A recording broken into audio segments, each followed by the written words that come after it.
तेरा कलाम रहेगा कायम पहाड़ जब न रहे खुदाया, तेरे मुंह की एक बात भी टलेगी ना चाहे कुछ भी हो।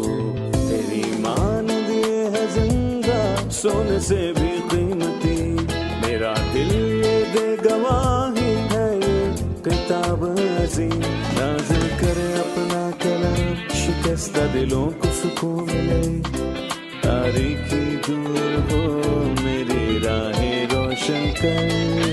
दिल अपना कलाम कसरत से ए खुदा बदल दे, रिहाई दे कसरत से फल मिला, कलाम रहेगा कायम पहाड़। अजीज नाजरीन, मैं अयाद ज़रीफ आप तमाम देखने वालों को हमारे रोज के बाइबली मुतालियाती प्रोग्राम की नई किस्त में खुशामदीद कहता हूँ।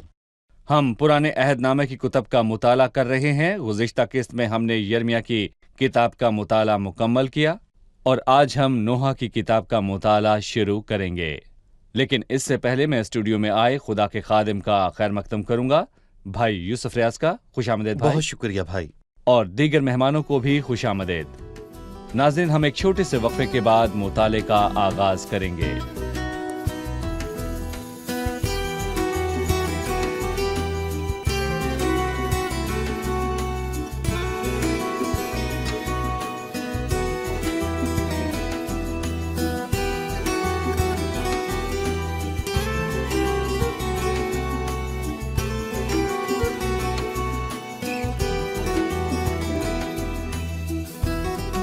खुशामदीद भाई। बहुत शुक्रिया। मिलके खुशी खुदा हुई। आपको बरकत दे। भाई, गुज़िश्ता किस्त में हमने यिर्मयाह की किताब का मुताला मुकम्मल किया। उस किताब का बहुत अफसोसनाक इख्तिताम हुआ।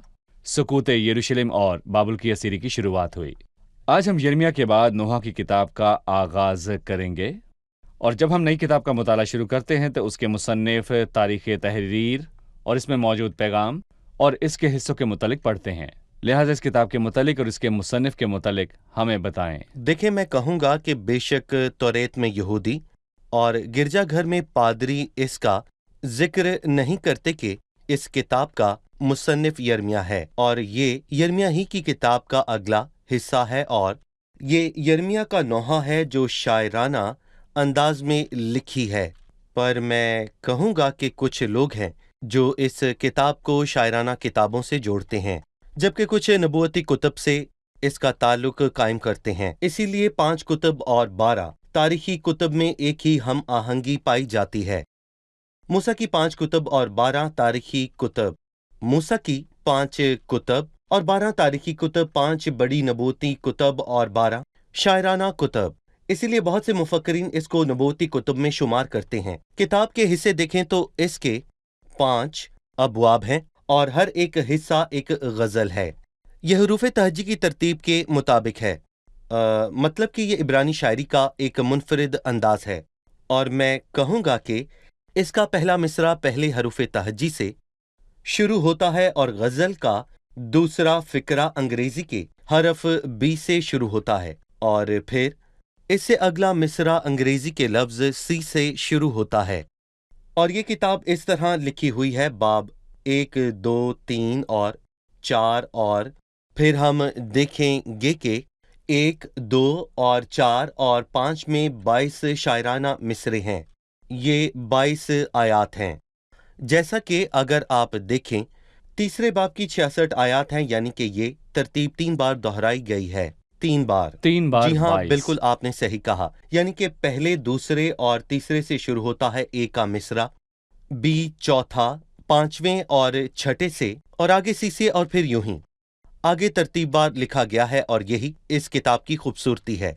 और हमने देखा कि ये यिर्मयाह का नोहा है और यूनानी में इसका यही नाम है। और यूनानी जुबान में इस किताब का नाम है कैसे। किताब का नाम हमेशा इसके पहले लफ्ज़ या पहले मिसरे से लिया जाता है।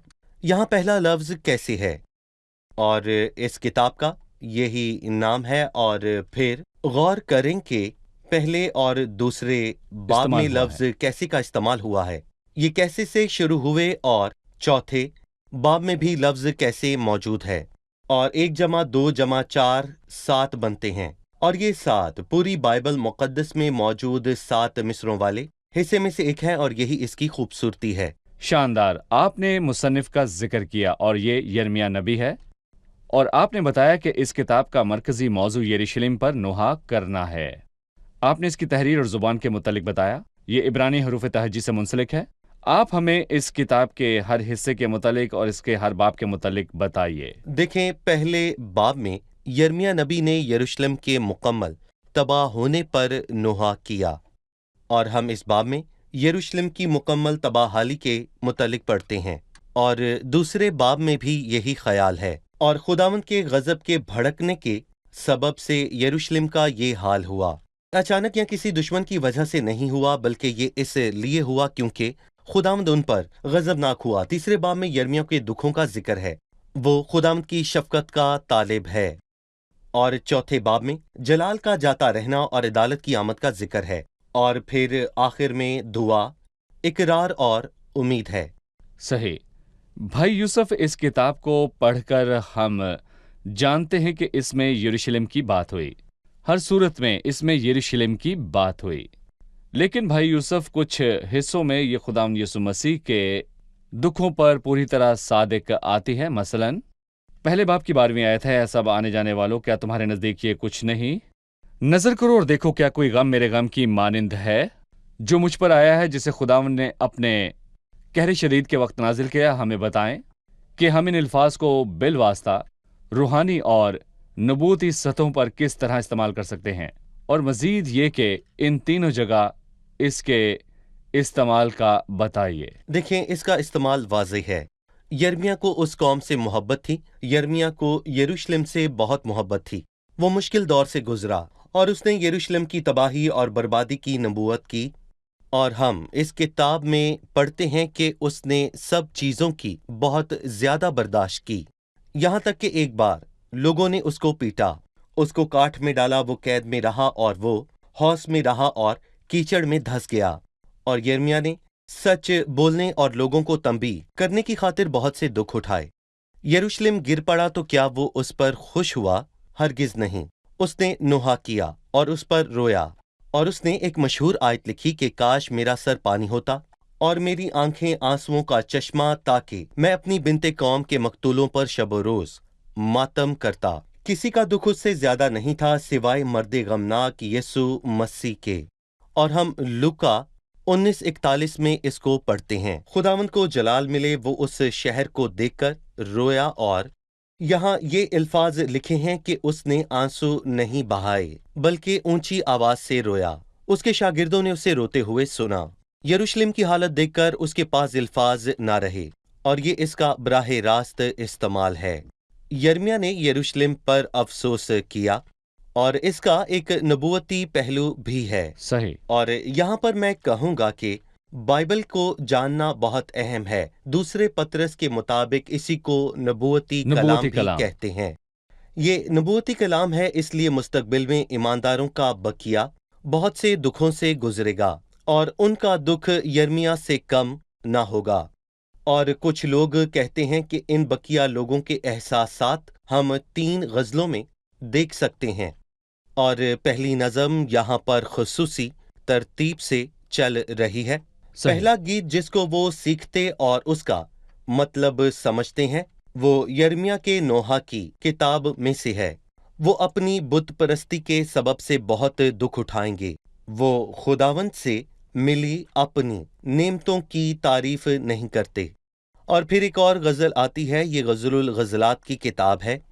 खुदा उस कौम से मोहब्बत के साथ पेश आया और इसीलिए उनकी बर्दाश्त की। और हम इस किताब में देखते हैं कि दुल्हन बोलती है जबकि दुल्हा चुप है, क्योंकि उसने उस मोहब्बत की उम्मीद रखी है। पर अफसोस कि उन्होंने उसको मसलूब किया। उसने यूं शुरू किया कि वो अपने मुंह के चूमों से मुझे चूमे।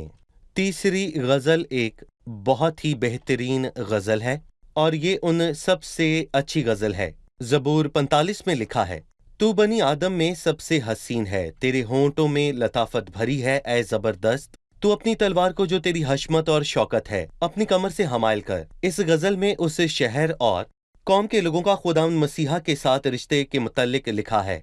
नोहा की किताब में दुख और गज़लो गज़लात की किताब में मोहब्बत बेदार हुई। پھر خداوند ظاہر ہوگا اور وہ گیت گائیں گے۔ زبور 45 محبت کا زبور ہے۔ شکریہ بھائی یوسف۔ ابھی ہم ایک رپورٹ دیکھیں گے، پھر مطالعے میں آگے بڑھیں گے۔ نوح کی کتاب دکھوں اور احساسات سے بھری ہے۔ یہ فطری ہے کہ نوح کی کتاب یرمیہ کی نبوت کے بعد آتی ہے۔ اس چھوٹی کتاب میں یرمیہ نبی نے اپنے راز اور اپنی خواہشات کو ظاہر کیا ہے۔ یہ یرمیہ کا نوحہ ہے۔ مرحوم ڈاکٹر الیگزینڈر وائٹ خدا کے کلام کے بڑے مترجم میں سے ایک تھے۔ انہوں نے کہا، یرمیہ کے نوحہ جیسی کتاب پوری دنیا میں نہیں ہے۔ ہر دور اور ہر ملک میں دکھ اور تکالیف تھی، پر تب کوئی ایسا مناد یا مصنف پیدا نہیں ہوا تھا جس کا دل یرمیہ کی طرح دکھوں سے بھرا ہوتا۔ یہ کتاب ظاہر کرتی ہے کہ اس کی وجہ گناہ اور بغاوت تھی۔ اس کے نتیجے میں انہوں نے دکھ اٹھایا اور اسیر۔ ہمیں اس کتاب کی مرکزی آیات کے متعلق بتائیے۔ بھائی، کچھ کتب میں مرکزی آیات ہوتی ہیں جس سے ہم اس کتاب کا مرکزی موضوع جان سکتے ہیں۔ نوح کی مرکزی آیات کیا ہیں؟ اگر میں کوئی ایسی آیت چنوں جس میں اس کتاب کا موضوع معلوم ہو تو وہ دوسرے باب کی 5ویں اور 6ٹھی آیت ہوگی۔ لکھا ہے، خداوند دشمنوں کی مانند ہوگا، وہ اسرائیل کو نکالے گا۔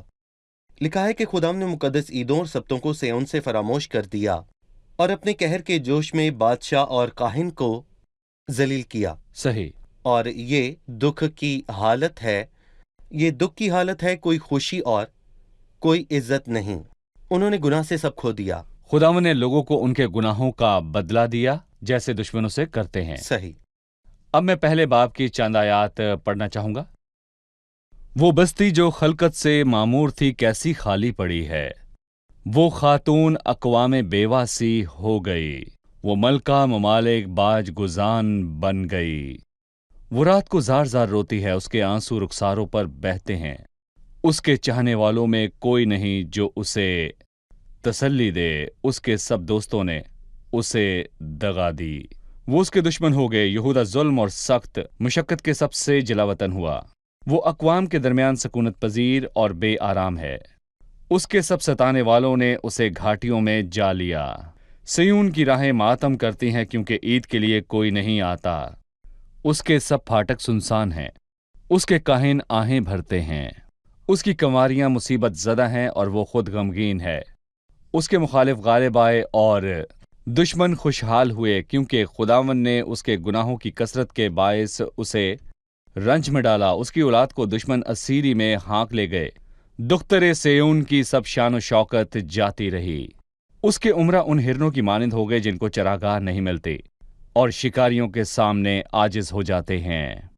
یروشلم کے اپنے رنج و مصیبت کے ایام میں جب اس کے باشندے دشمن کا شکار ہوئے اور کسی نے مدد نہ کی، اپنی گزشتہ زمانے کی سب نعمتیں یاد آئیں۔ دشمنوں نے اسے دیکھ کر اس کی بربادی پر ہنسی اڑائی۔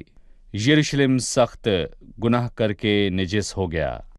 بھائی یوسف، نوح پہلے باب میں ہم کیا دیکھتے ہیں؟ اس نے اس شہر اور لوگوں کے لیے کیا کہا؟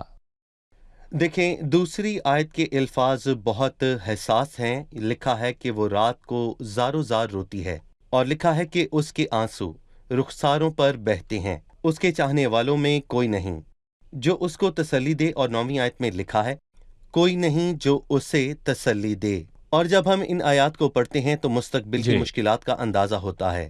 شریر کا مستقبل تاریک ہے، وہاں رونا اور دانتوں کا پیسنا ہوگا۔ مستقبل میں شریروں کے لیے تاریکی ہے اور وہ ہمیشہ کے لیے ماتم کریں گے اور کوئی ان کو تسلی نہیں دے گا۔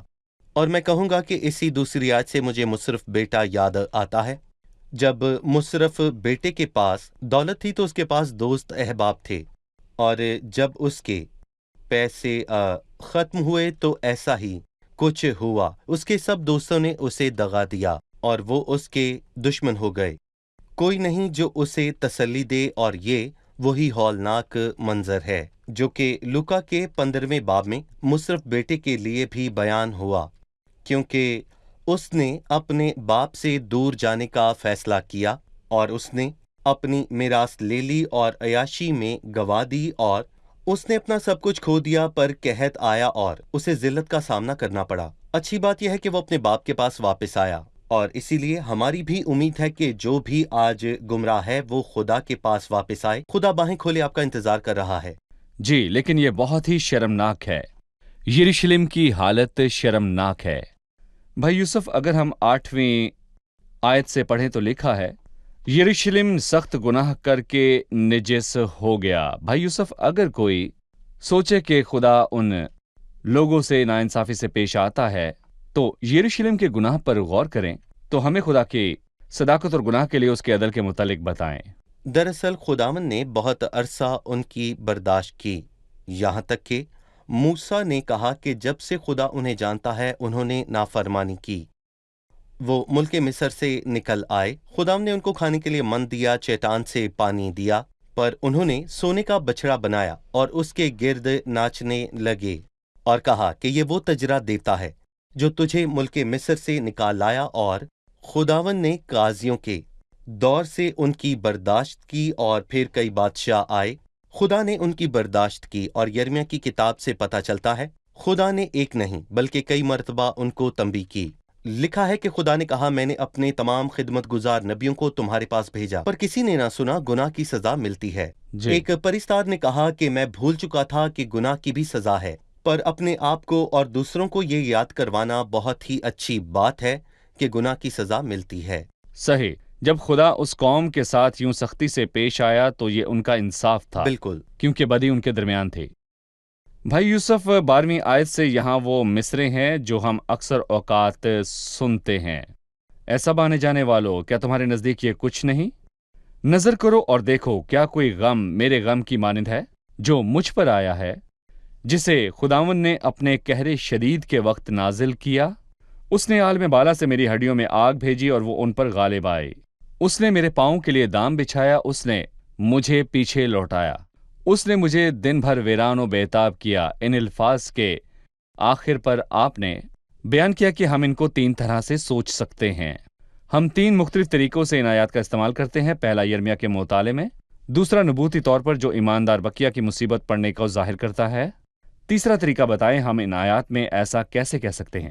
تیسرا طریقہ ہے مرد غمناک ہے، اور یرمیہ بھی اسی کی ایک چھوٹی سی تصویر ہے، اور یہاں پر سوال یہ ہے کہ یہ مرد غمناک کون ہے؟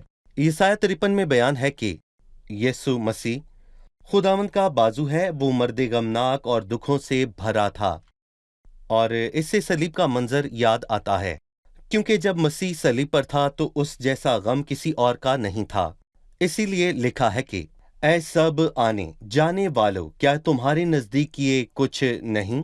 نظر کرو اور دیکھو، کیا کوئی غم میرے غم کی مانند ہے جو مجھ پر آیا، جسے خداوند نے اپنے قہر شدید کے وقت نازل کیا۔ جس دن خداوند مصلوب ہوا وہ دن خدا کے غصے کے بھڑکنے کا دن ہے، اور میں کہوں گا کہ لکھا ہے کہ اس کے قہر شدید کو کون برداشت کر سکتا ہے؟ اس کے آگے کون کھڑا رہ سکتا ہے؟ وہ ہم میں سے کوئی نہیں ہے، بس ایک شخص ہے، اور اسی کے نام کو جلال ملے۔ وہی خداوند کے قہر کے دن اس کے سامنے کھڑا ہوگا۔ پر خداوند نے کیا کیا؟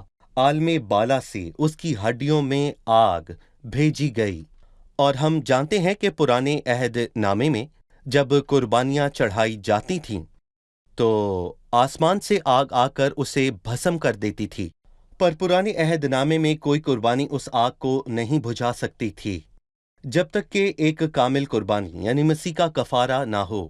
صرف اسی قربانی سے یہ آگ بجھائی جا سکتی ہے، اور میں آپ کو یاد دلانا چاہوں گا کہ مسیح نے صلیب پر کہا تمام ہوا، یعنی کہ جو بھی مسیح کی قربانی میں محفوظ ہے اس پر آگ نازل نہ ہوگی، اور اسی لیے اس کے احساس کو ہمیں ہمیشہ یاد رکھنا ہے۔ اور انجیل میں لکھا ہے، افسوس کہ ان لوگوں نے سمجھا کہ وہ اپنی سزا پوری کر رہا ہے، پر اس کی قربانی میرے لیے ہے، یہ ان کے لیے نہ ہو پر یہ میرا معاملہ صحیح۔ ضرور ہے۔ اور یقیناً یہ ہماری بھی ذمہ داری ہے کہ ہم مسیح کو اجنبیوں کی طرح نہ دیکھیں بلکہ اس سے محبت اور تعظیم سے دیکھیں، کیونکہ اس نے ہمارے لیے دکھ اٹھایا۔ صحیح۔ بھائی یوسف، اب ہم مہمانوں سے ان کا سوال جانیں گے۔ بھائی ایاد، بھائی یوسف نے 12ویں آیت کا ذکر کیا، کیا یہ مسیح کے لیے استعمال کر سکتے ہیں؟ मैं जानना चाहता हूं कि हम किस हद तक इन अल्फाज को मसीह के लिए इस्तेमाल कर सकते हैं और हम किस बुनियाद पर कहते हैं कि हम इनको मसीह के लिए इस्तेमाल कर सकते हैं। किस हद तक ये हिस्सा मसीह के लिए इस्तेमाल हो सकता है। अच्छा सवाल है भाई यूसुफ, किस हद तक हम इसे मसीह के लिए इस्तेमाल कर सकते हैं? देखें, सबसे पहली चीज ये है क्योंकि मसीह की गवाही नबूवत की रूह है। बाइबल मुकद्दस में लोगों या शहरों की बात नहीं बल्कि ज्यादातर मसीह की बात ही हुई है, और ये सवाल बहुत ही अहम है कि हम किस हद तक एक आयत का हवाला देकर उसको मसीह से मुंसलिक कर सकते हैं। बाइबल मुकद्दस में जो भी बयान हुआ बेशक मसीह में उसकी तकमील हुई है। मिसाल के तौर पर अगर आप चारों अनाजील को पढ़ें तो आप देखेंगे कि सब में मसीह मसलूब हुआ और उस वक्त के तमाम लोगों ही ने उसे हकारत की नज़र से देखा, और हम जानते हैं कि हमने मसीह को सख्त रंज और दुख के आलम में देखा, और मैं कहूँगा कि बिल्कुल ऐसा ही गुलगता और फिर गतसमनी के बाग में भी था। और बाइबल मुकद्दस में बयान है कि खुदा ने मसीह की हड्डियों में आग को भेजा, और मैं यहाँ पर ये कहना चाहूँगा कि ये उन कुर्बानियों की अलामत है जिसे आसमान से आग आकर बिल्कुल भस्म कर देती थी, और मसीह ही वो हकीकी कुर्बानी है जिसे आग ने ना सिर्फ भस्म किया, और हम ये कहते हैं और ये गाते हैं कि खुदा का इंसाफ अजीब है। और मैं यहाँ पर कहूँगा कि उस पर आग नाजिल हुई पर उसने हमें छुपा लिया, और मैं ये भी कहूँगा ये कितनी मुबारक बात है। और बाइबल में हमें ऐसी आयात मिल जाती हैं जो मसीह के दुखों को बयान करती हैं। हम इसे दो जगहों पर इस्तेमाल करने के साथ साथ मसीह के दुखों का बयान करते हैं। पहला ये यिर्मयाह नबी का दुख है, फिर ये दीनदार बकिया का दुख है। शुक्रिया भाई यूसुफ, हम प्रोग्राम के इख्तिताम पर हैं। अब हम मेहमानों से उनकी राय जानेंगे।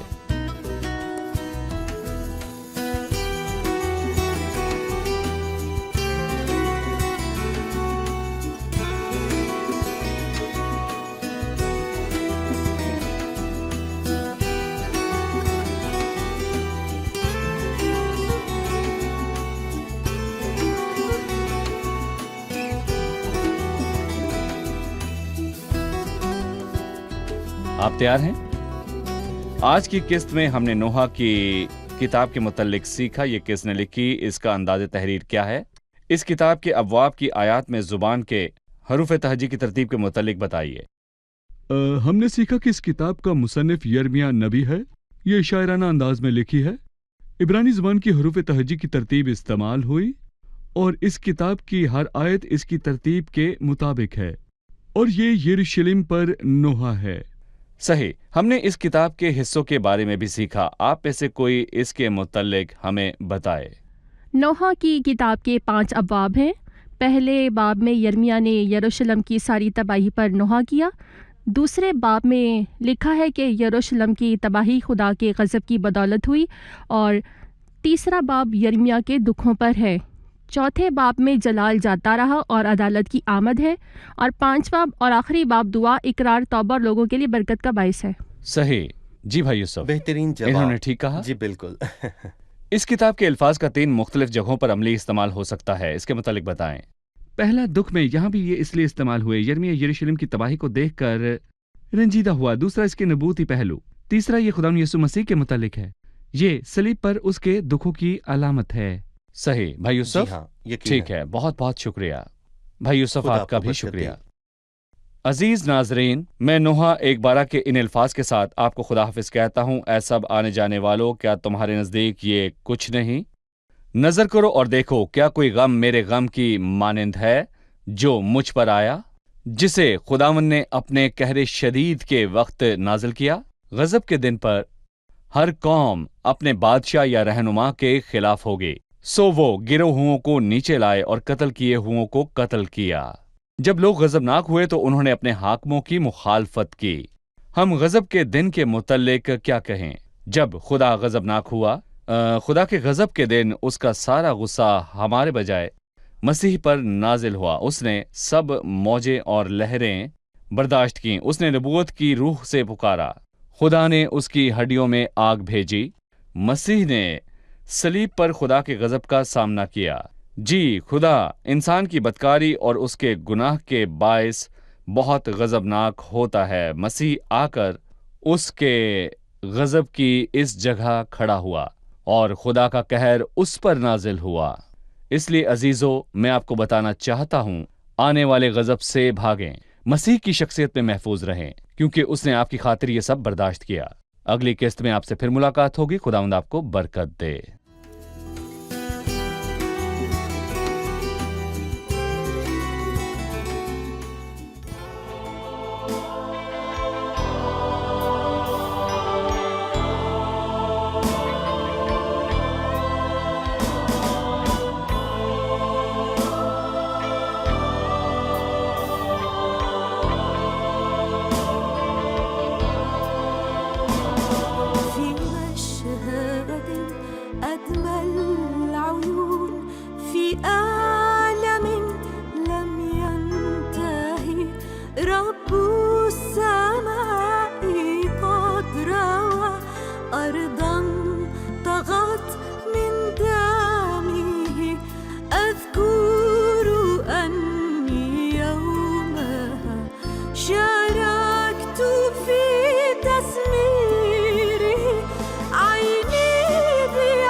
أحببتكم للمنتهى، أحببتكم بلا حدود، وصيتي حبك ما أحببتكم بلا حدود.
أحببتكم للمنتهى، أحببتكم بلا حدود، وصيتي حبك ما أحببتكم بلا حدود.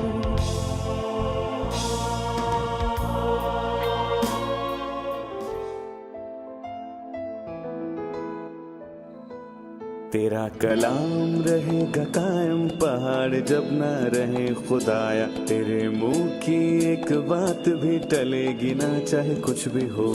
تیری مانند یہ ہے زندہ، سونے سے بھی قیمتی، میرا دل یہ دے گواہی ہے، یہ کتاب عظیم نازل کرے اپنا کلام، شکستہ دلوں کو سکون ملے، تاریکی دور ہو میری راہیں روشن کر، دل اپنا کلام کثرت سے اے خدا بدل دے، رہائی دے کثرت سے پھل ملاؤ، کلام رہے گا قائم، پہاڑ جب نہ رہے خدایا، تیرے منہ کی ایک بات بھی ٹلے گی نہ، چاہے کچھ بھی ہو۔